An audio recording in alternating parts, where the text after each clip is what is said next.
આજની ધર્મકથા. પ્રણામ. રાજકુમાર કુબેરદત્ત કેવી મુશ્કેલીમાં ફસાયા હતા. અચાનકથી ઘોડો ઉપદ્રવ કરે, એ પણ એવો ઘોડો કે જેની માટે કેટલા વખતથી પોતે રાહ જોતા હતા અને પોતાને બહુ ગમતો હતો. એ ઘોડો અચાનક ઉપદ્રવ કરે, પોતાના આખા નગરથી, પોતાના રસાલાથી ક્યાંય દૂર ફેંકી દે અને પછી પોતે મૃત્યુ પામી જાય ઘોડો. અને આવી અટવીની અંદરમાં આપણને એકલો મૂકીને વયો ગયો. મન કેટલું વિષાદમાં જાય. આપણે આપણી પોતાની સેલ્ફને ત્યાં મૂકીને કલ્પના કરીએ. એ ઘોડા પ્રત્યેની ઘૃણા, કદાચ એ ઘોડો તો ગુજરી ગયો છે, પણ એ ઘોડાને દોષિત ગણવાની જે આપણી ભાવના હોય એ કેવી પ્રબળ બને. દર કાચી સેકન્ડે આપણને વિચાર આવે કે આ ઘોડા ઉપર ન બેસ્યો તો સારું થાત, આ ઘોડો કેવો નીકળ્યો, પોતે તો ગયો પણ મને કેવી મુશ્કેલીમાં ફસાવીને વહી ગયો, હવે મારું શું થશે. આખો આવડો મોટો રસાલો, પિતાજી, રાજ પરિવાર, આ બધું હોવા છતાં હું અત્યારે કેવી ભયંકર પરિસ્થિતિમાં છું. કોણ આવશે, કોણ મને બચાવશે, હિંસક પશુઓ ખાઈ જશે તો શું થશે, મારા ખોરાકનું શું, મારું સૂવાનું શું. કેટલા બધા પ્રશ્નો આપણને નીકળ્યા હોત. કુબેરદત્તને કદાચ આમાંનું કંઈ એટલું બધું નહીં નીકળ્યું હશે વિશેષ પ્રમાણમાં, એટલે જ એમને મુનિ ભગવંતનો ભેટો થયો હશે. નિયતિ આપણને શુભ આલંબનો ત્યારે જ આપે છે જ્યારે આપણું અશુભ કેટલુંક દબાયેલું હોય. જેનું અશુભ બહુ પ્રચુર પ્રમાણમાં હોય એને શુભ આપવાની નિયતિને, કુદરતને, પ્રકૃતિને બહુ ઉતાવળ નથી હોતી. એને એમ થાય કે ભઈલા હજી રમતું, થોડો તને ઘણું ગમે છે તો થોડો હજી એની સાથે રહે, એ વિકલ્પો સાથે. અને આ એક સત્ય છે જે આપણે હંમેશા નબળા અનુભવમાં, નબળું ભોગવ્યા પછી પણ શીખતા નથી. આપણા સંસારની મસમોટી મુશ્કેલીઓ એનું મૂળ આપણી વિકલ્પ કરવાની આદતો છે. જ્યારે એમ ખબર પડી જાય કે હવે પરિસ્થિતિ આ જ છે ભાઈ, આમાં કંઈ આપણાથી ચેન્જ કરી શકવાની શક્યતાઓ નથી, બધી ટ્રાય કરી લીધી, તો એક ક્ષણે મનને આ વસ્તુનો સ્વીકાર કરવો જોઈએ. આવો ભાવ મન ઉપર આપણે કેમ ક્યારે મૂક્યો નથી. કમ્પ્લેન્સ, ફરિયાદો, આ બધા સાથેનું જીવન એ કમ્પ્લેનવાળું જ રહેવાનું અને સ્વીકારવાળું જીવન, આનંદવાળું જીવન, જે મળ્યું એમાં રાજીપાવાળું જીવન, એ રાજીપાવાળું રહેશે. કુબેરદત્તનું આ સરસ મજાનું માનસિક એનું સ્તર એ આપણને આકર્ષવું જોઈએ. હવે એ મહાત્મા સાથેનો તો એમનો ચર્ચાનો જે ક્રમ હતો વિશ્લેષણનો, એ પૂરો થયો. પુરુષાર્થ મોટો કે કર્મ મોટા, જગતના બે પાયાના તત્વોની અંદરમાં કોણ મોટું, એનો બહુ બેલેન્સિંગ જવાબ પૂજ્યશ્રીએ આપ્યો. બહુ સંતોષકારક જવાબ રહ્યો. હું માનું છું કે આપણને પણ હવે બહુ વારંવાર આવી ચર્ચાઓનો રસ નહીં રહે, કારણ કે આ ચર્ચા એવી છે જે હંમેશા આપણને અપીલ કરતી હોય અને વારંવાર આપણે આવી ડિબેટ કરતા હોઈએ. લે, ભાગ્ય જ જો મોટું હોય તો હું કાલથી કાંઈ ખાઈશ નહીં, ફૂડ આવીને મારા મોઢામાં વહી જશે. આવું બધું, આમ જેને વેગ કહી શકાય, વિચિત્ર કહી શકાય, એવું પણ બોલવાવાળા લોકો આપણે ત્યાં ઘણા હોય છે, જે આપણે ક્યારે કરવાના જ નથી. એવા તર્કો, કદાચ કુતર્કો કહી શકાય, એવું પણ આપણે ત્યાં બહુ હોય, ફક્ત અને ફક્ત ચર્ચાઓને લાંબી કરવા માટે. આ બહુ સરસ પદ્ધતિ છે. પ્રશ્નોની જિજ્ઞાસાને સંતુષ્ટિ આપવા માટેની બહુ સરસ મજાની પદ્ધતિ છે કે ઉત્તર આપનાર વ્યક્તિ એ જ્યારે તર્કબદ્ધ રીતે, બહુ ન્યાયિક રીતે, બહુ સમતુલા જાળવી અને કોઈક પદાર્થ મૂકે તો એ પદાર્થને બહુ જ ચાતુર્યપૂર્વક વિચારી અને અંતે જો એ આપણને લાગે કે સંતોષે છે તો એનો સ્વીકાર કરી લેવો જોઈએ. વગર કારણે દરેક વસ્તુમાં ફક્ત અને ફક્ત આર્ગ્યુમેન્ટ્સ કરવી અથવા તર્કો કરવા એ બહુ જિજ્ઞાસાવાળા વ્યક્તિનું લક્ષણ નથી. બહુ સરસ મજાની વાત અંતે પેલા મહાત્મા કરે છે કે સમુદ્રના મહાપૂરને કોઈ વખત ખાડી શકાય એવું બની શકે, પણ ગત જન્મોના પુરુષાર્થ વડે ઉત્પન્ન કરેલા શુભ અથવા અશુભ કર્મોના પરિણામને ખાળવા એ બહુ મુશ્કેલ છે. મુનિરાજ વિરમ્યા, અનૂઠું તત્વપાન થયું અને હવે એમને મૌનપણે પ્રણમી અને ત્યાંથી કુમાર કુબેરદત્ત નીકળ્યા. જંગલની અટવીની એ જ ભૂમિની અંદરમાં ક્યાંક પોતે રાત્રિવાસો કરી લીધો. પો ફાટ્યો. નિબિડ અંધકાર અને અડાબીડ જંગલ, આ બેની જાણે જુગલબંધી હતી. અને એમાં છેવટે અંધકારને ભગાડી મૂક્યો અને પ્રકાશ રાજા થઈ ચૂક્યો હોય એવી રીતે વહેલી સવારની એ પ્રભાતની એ પો ફાટી. આકાશના અફાટ મેદાનનો અખત્યાર એ સૂર્યએ લઈ લીધો હોય એવું થયું. અને જાણે આ સૂર્ય રાજા બન્યો એના આનંદ અને ઉલ્લાસની અંદરમાં પંખીઓ એક સાથે કલરવ કરવા લાગ્યા હોય. નિસ્તબ્ધ જણાતું એ જંગલ એ વસ્તીથી અચાનક છલોછલ થઈ ગયું હોય એવું વાતાવરણ સર્જાયું. કુમાર વનખંડમાંથી બહાર આવે છે. ચારે દિશામાં જંગલની કેડીઓ બધાનું નિરીક્ષણ કરે છે. ઘણું મનોમંથન કરે છે કે હું ગઈકાલે ક્યાંથી આવ્યો હતો, ત્યાં મારા કયા કયા અનુભવ હતા, મેં શું જોયું હતું. અને એ પછીથી એને ખ્યાલ આવ્યો કે આ એક માર્ગ છે, એની પર અગર હું ચાલીશ તો કંઈક સૂચકો પડશે એમ વિચારી અને એ ત્યાં ચાલવા લાગ્યા. થોડુંક ચાલ્યા અને કૌતુક સર્જાયું. વનની અંદરમાં એક જંગલી હાથી ગાંડોતુર બની ગયો હતો. એ સામેથી પોતાની દિશામાં ધસમસતો આવી રહ્યો હતો. સૂંઢ ઉછાળતો, ચીંગાળ પાડતો, વચ્ચે આવતા જાડી જાખરાના ખો કાઢી નાખતો હોય એવો આડેધડ ભાગી રહ્યો હતો એવો એ હાથી. અને અચાનક એની નજર કુમાર પર પડી અને વિફર્યો. બીજું બધું છોડી અને સીધો કુમારની દિશા તરફ, કુબેરદત્ત કુમારની દિશા તરફ આગળ વધ્યો. આ દ્રશ્ય એવું છે કે ભલભલાના ગાત્ર ગળી જાય. પણ આ તો કુબેરદત્ત છે, પરાક્રમી વ્યક્તિ છે, રાજાનો કુંવર છે, ક્ષાત્રવટ લઈને જન્મેલો માણસ છે. આપણે ત્યાં વર્ણ વ્યવસ્થાનું મૂળ કારણ જ આ હતું કે જેના ડીએનએની અંદરમાં ક્ષત્રિય હોય, ક્ષત્રિયપણું હોય, એ માણસ પરિસ્થિતિની સામે જે રીતે ઝીંક લે એ કંઈક અલગ હોય. અને જેના ડીએનએની અંદરમાં વૈશ્યપણું એટલે કે વાણિયાપણું હોય, શુદ્રપણું હોય કે પછી બ્રાહ્મણપણું હોય, એ પોતાની તરતમતા પ્રમાણે પરિસ્થિતિનો પ્રતિસાદ આપે. આ તો ક્ષત્રિય છે એટલે અડીખમ ઊભા રહ્યા. એ જે ગજરાજ આવતો હતો એને ઓબ્ઝર્વ કરવાનું શરૂ કર્યું. પોતાના દુશ્મનને કે પોતાની પ્રતિકૂળતાને સૌથી પહેલાં ઓબ્ઝર્વ કરવી જોઈએ. એ સ્થિરતા હોવી જોઈએ મનમાં કે આપણે દુઃખમાં કે વિષાદમાં જવાના બદલે સૌથી પહેલાં એને ઓબ્ઝર્વ કરીએ, એના પ્લસ માઇનસ જોઈએ. કુમારે એક્ઝેક્ટ એ કર્યું અને ચોક્કસ સ્થાન ઉપર પોતે ઊભા રહીને સ્થિર થઈ ગયા. એમને ખ્યાલ આવી જતો હતો કે હવે હાથી આમ જ કરશે. અને જેવો હાથી નજીક આવ્યો એટલે તરત જ એ on that very moment Kumar આકાશમાં ઉછળ્યા અને હાથી જેમ આગળ વધી ગયો એવી રીતે હાથીનું પાછળનું પૂંછડું એ એમને પકડી લીધું.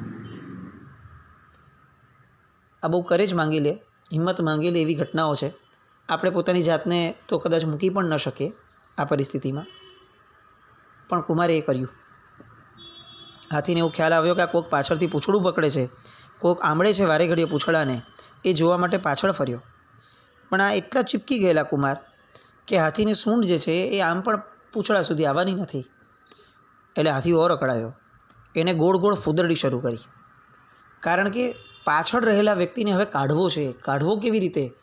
પોતાના સૂંઢની તો શક્તિ રહી નથી અને બીજા તો કોઈ અંગ છે નહીં કે જેના દ્વારા એ કરી શકે. કુમારે પણ પૂંછડું પકડી રાખ્યું બરોબર અને હાથીને પજવવાનું શરૂ કર્યું. અંતે ફૂદરડી ફરી ફરી અને હાથી થાકી ગયો ત્યાં સુધી કુમારે એ પૂંછડાને છોડ્યું નહીં. એ હાથી પડી ગયો, થાક્યો, અને હાથીનો મદ શાંત થયો. અને પછી જેવો એ શાંત થઈને ઊભો રહ્યો એટલે કુમાર એ પૂંછડું છોડી અને થોડેક દૂર જઈને ઊભો રહી ગયો. શાંત થયેલા હાથીને ફરીથી એ કુમાર માટેનો એ અંદર પ્રત્યેનો આક્રોશ જાગ્યો, છંછેડાયો, ફરીથી દોડ્યો કુમારને પકડવા. કુમારે પણ એને નજીક આવવા દીધો. જેવો એ નજીક આવ્યો, કુમાર ઊંધી દિશામાં કૂદી ગયો. હાથી આગળ વહી ગયો. શોધતો શોધતો પાછો આવ્યો. હાથીમાં રિવર્સ ગિયર તો હોતા નથી, એટલે આવડું મોટું શરીર ફરી પાછો ઊંધેથી પાછો ફરે ત્યાં સુધીમાં કુમાર સંતાઈ ગયો. આમ કરીને સંતા કુકડી રમવા લાગ્યા. અંતે કુમારે હાથીને એટલો બધો હંફાવ્યો કે હાથીનો બધો ઉન્માદ એ ત્યાં ગળી ગયો. બસ જેવું ક્ષણ એ જોવા મળી કે હવે હાથી સાવ થાકીને નિસ્તેજ થઈ ગયો છે, એટલે કુમારે તરત જ એની પીઠ ઉપર છલાંગ લગાવી અને એની ઉપર ચડી બેઠા. અને બેઠા બેઠા હાથીનું જે કુંભસ્થળ હોય એની ઉપર થોડી થપાટો મારી, થોડો પંપાળ્યો, અને એમ કરતાં કરતાં હાથીને સંપૂર્ણ એમણે વશ પોતાને સ્થિતિમાં કરી લીધો અને પોતાની ધારેલી દિશામાં એ હાથીને હંકારવા લાગ્યા. ગજબનું પરાક્રમ! કુમાર કુબેર દત્તે હાથી સાથે જે કર્યું એ આપણી સેલ્ફને એ સ્થિતિમાં મૂકવાની કલ્પના તો આપણે નહીં જ કરી શકીએ, અને આપણે કરવી પણ નથી, કારણ કે લગભગ આપણા જીવનમાં આવી પરિસ્થિતિ આવવાની જ નથી. પણ એમણે હાથી સાથે જે કર્યું એ આપણી પ્રતિકૂળતા સામે જો આપણે કરી લઈએ, જો આપણી પ્રતિકૂળતાઓને હંફાવવા માટે આપણે સક્ષમ બની જઈએ, આપણને થકવનારી પ્રતિકૂળતાને આપણે સ્વયં થકવી દઈએ, ત્યાં સુધીની ધીરતા, પરાક્રમ, તેજ એ બધું જો આપણામાં ટકાવી દઈએ, તો અંતે જેમ કુમાર એ હાથી પર ચડીને બેઠા અને હાથીને હવે પોતાની ધાર્યા મુજબની દિશામાં લઈ જાય છે, એવી રીતે આપણે પણ આપણા જીવનના કમાન્ડિંગ પોઝિશનમાં આપણે આવી શકશું. આપણે પણ એ જીવનને, એ પ્રતિકૂળતાઓને આપણી ધારેલી દિશામાં લઈ જઈ શકશું. જરૂર છે કેટલીક સ્વસ્થતાની, કેટલીક ધીરજની, કેટલાક પરાક્રમની, કેટલીક સૂઝબૂઝની, જે આપણે કુમાર કુબેર દત્તના આલંબને કેળવવાની બહુ જ આવશ્યકતા છે. હાથી હવે સૌમ્ય બન્યો એટલે કુમાર જેમ જેમ દોરે ત્યાં એ દોરાતો ગયો. લગભગ 1.5 દિવસ સુધી એ હાથીની હારે આગળ આગળ વધતા ગયા, જે પોતે દિશા ધારી હતી કે આ જ દિશામાં કંઈક થવું જોઈએ. અને 1.5 દિવસ પછીથી પોતાનો રસાલો જે હતો, જે એમની શોધમાં નીકળ્યો હતો, એનો ભેટો થઈ ગયો. અને સેવકો તો પોતાના માનીતા કુમારને આવી રીતે ગજરાજ પર સવારી કરતા જોઈ અને હરખપદુડા થઈ ગયા અને બધી વાતો કરવા લાગ્યા. ગેલમાં આવી ગયા. મંગળપુર તો હજી દૂર હતું, બધા થાક્યા હતા. કુમાર અને હાથી બંને શ્રમિત હતા, એટલે ત્યાં પડાવ નાખ્યો. ખોરાક પાણીની જોગવાઈ તો હતી જ. કુમાર હાથીને નજીકના સરોવરમાં લઈ ગયા, જળ સ્નાન કરાવડાવ્યું, હાથીનો થાક ઉતારી લીધો, એને ચારો ચરાવી લીધો, સ્નાન આદિ થઈ ગયું પોતાનું, પણ સેવકો સાથે ભોજન લઈ લીધું, અને પછીથી પોતાના બધા જ અનુભવની વાતો એ પોતાના રસાલાને કરે છે. બપોર નમી એટલે કુમારે ત્યાંથી પ્રયાણ આરંભ્યું. થોડો પંથ કાપ્યો. ત્યાં તો મંગળપુરથી બીજી જે ટુકડી નીકળી હતી શોધવા માટે, એ આવી ગઈ. બધા સાંજ સુધીમાં તો ઘરે પહોંચી ગયા. બીજે દિવસે રાજ્યની અંદરમાં જઈને હસ્તીશાસ્ત્રના જે નિષ્ણાતો હતા એ બધાને ભેગા કર્યા અને આ જે ગજરાજ છે એના જાતિ, લક્ષણો વગેરેનો નિશ્ચય કરાવડાવ્યો. બધાએ અંતે એક જ મતે કીધું કે આ હાથી ઉત્તમ જાતિનો છે, એના લક્ષણો શુકનવંતા છે અને શ્રેષ્ઠ ગજરાજ તરીકે સ્થાપી શકાય એવા લક્ષણો યુક્ત એવો આ હાથી જેના આંગણે હશે એને હંમેશા બધે વિજય, સમૃદ્ધિ અને સત્કાર મળશે જ. એ ક્યારે પણ હારશે નહીં જ. કેવું કહેવાય, એક સમયે જે આફત લાગતી હતી, જે મોત દેખાતું હતું, આજે એ જ જીવનની શ્રેષ્ઠતમ સહાયક ભાવની ધારા લઈને આવેલું તત્વ ગણાય છે. જે લાયબિલિટી લાગતી હતી એ એસેટ થઈ આવી. પણ આ બધું તો જ શક્ય બન્યું કે જ્યારે એ આવી હતી મુશ્કેલી, એ સમયે સ્વસ્થ ચિત્તે કુમારે એનો સામનો, એનો પ્રતિકાર એ રીતે કર્યો કે જેમાં હાથીને કંઈ પણ પ્રકારે નુકસાન કરવાની વાત ન હતી, ફક્ત હાથીને થકવવાની વાત હતી. લાઈફમાં આ અપ્રોચ પણ લાવવા જેવો છે. દરેક વખતે મુશ્કેલીઓનો સામનો કરવો એ શૂરવીરતા નથી હોતી. કેટલીક વાર એને ચલાવી લેવું એ પણ શૂરવીરતા છે, અને કેટલીક વાર એને થકાવવા દેવું એ પણ શૂરવીરતા છે. કારણ કે શૂરવીરતા એ ચતુરાઈની આંખે જ શોભે, એ આંધળી હોય એ ન શોભે. આ ગજરત્નની સંપ્રાપ્તિનો આનંદ ઉત્સવ થયો. એટલામાં વિશ્વપુર નગરથી રાજદૂતોનું આગમન થયું, અને પિતા વિશ્વકાંત એ બહુ જ સત્વરે એમને બોલાવી રહ્યા છે એવા સમાચાર પ્રાપ્ત થયા. પિતાજીનો આદેશ મળ્યો, તત્કાળ પ્રયાણ કર્યું, અને આખા રસ્તે મગજની અંદરમાં સવાલ ઘૂંટાતો રહ્યો કે પિતાજીએ અચાનક કેમ તેડાવ્યો હશે. ચલો હું ઝટ પહોંચું અને ઝટ પિતાજીને મળું. એ ધૂનની અંદરમાં મજલ કાપતા ગણતરીના દિવસોમાં એ પિતાજીના સાનિધ્યમાં પહોંચ્યા. પિતાજીના ચરણોમાં હજી એ વંદન કરે એટલામાં જ પિતા એ પરમ હર્ષભેર એને ભેટી પડ્યા, અને ભેટીને કહ્યું કે વત્સ, મારે તારા ઉપકારનો બદલો વાળવો છે. કુબેરદત્તને આશ્ચર્ય થાય છે કે આ વળી કઈ નવી વાત આવી. મેં અને પિતાજી પર કઈ રીતે ઉપકાર કર્યો? ઉપકારી તો એ છે મારા. અને ત્યારે પિતાજી એ પોતાની વાત કરે છે કે તે જે ક્ષણે જિનાલયોની અંદરમાં લઈ જઈ અને મને જે રસ લગાડ્યો હતો ભક્તિનો, એ પછીથી તે પેલા ગુરુ ભગવંત પાસેથી અમને જે પ્રવચનનો આસ્વાદ કરાવડાવ્યો અને શ્રાવકોના વ્રત લેવડાવ્યા હતા, એ પછીથી મારા જીવનની અંદરમાં મારું ચિત્ત સતત એના પ્રત્યે આકર્ષાઈ રાખતું હતું.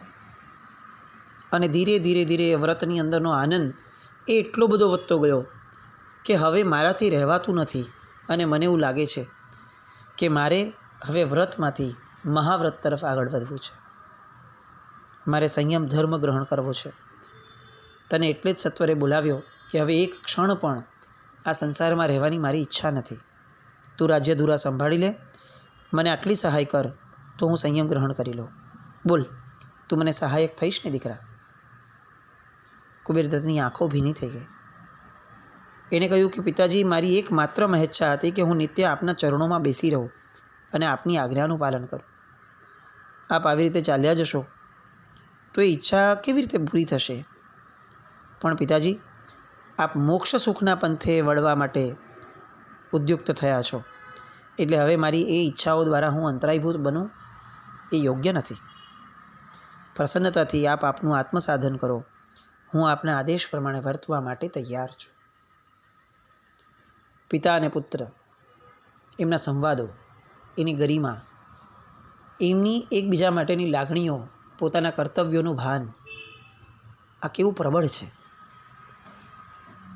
આપણે ત્યાં પુત્ર વિનયી હોવો જોઈએ, એની ઘણી બધી વાતો કરવાની બહુ જ જરૂર છે. અને સાથે સાથે પિતા પણ કર્તવ્યપરાયણ હોવા જોઈએ, એની વાતો પણ કરવાની જરૂર છે.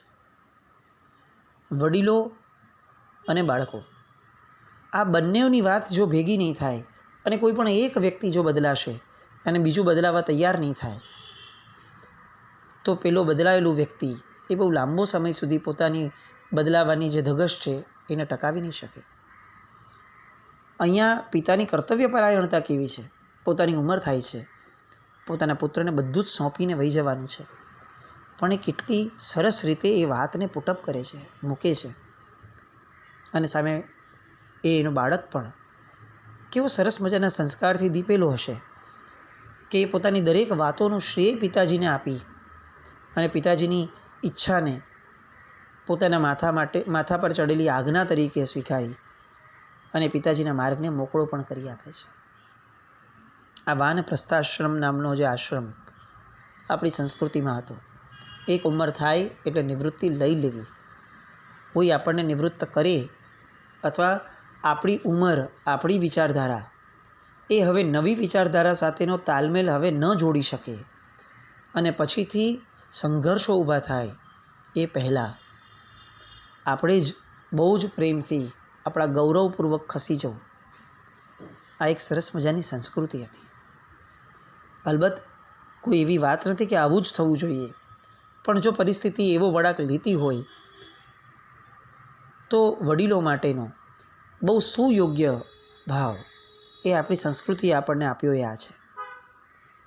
આ રીતે પિતાજી વિશ્વભૂતિ એ હવે આ પોતાની જે ઈચ્છા છે એ પ્રમાણે દીક્ષાની ભાવનાની અંદરમાં રમે છે.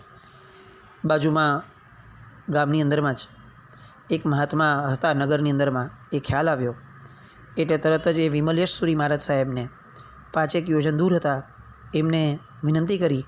જ્યોતિષીઓ દ્વારા મુહૂર્ત રાજ્યાભિષેકનું આવ્યું અને એ શ્રેષ્ઠ મુહૂર્ત જોઈ રાજ્યાભિષેક પણ થઈ ગયો અને આખા નગરના અનિર્વચનીય ઉલ્લાસ વચ્ચે કુમારનો રાજ્યાભિષેક થયો. જિનાલયમાં પૂજાઓ રચાણી, બંદીખાનાઓમાં બંદીઓને છોડવામાં આવ્યા, અમારીનું પ્રવર્તન થયું, સર્વત્ર આનંદ અને ઉમંગનો માહોલ રચાયો અને ગુરુ ભગવંત નગરમાં પધાર્યા ઉદ્યાનમાં. અને કુબેર દત્તે પિતાજીની ભાવનાને અનુરૂપ એવા ભવ્ય દીક્ષા યાત્રાનું આયોજન કર્યું. હિલોડા લેતા ઉલ્લાસની વચ્ચે શિબિકા પર આરૂઢ થતા રાજા વિશ્વકાંત દીક્ષા યાત્રા સહિત ઉપવનમાં આવ્યા.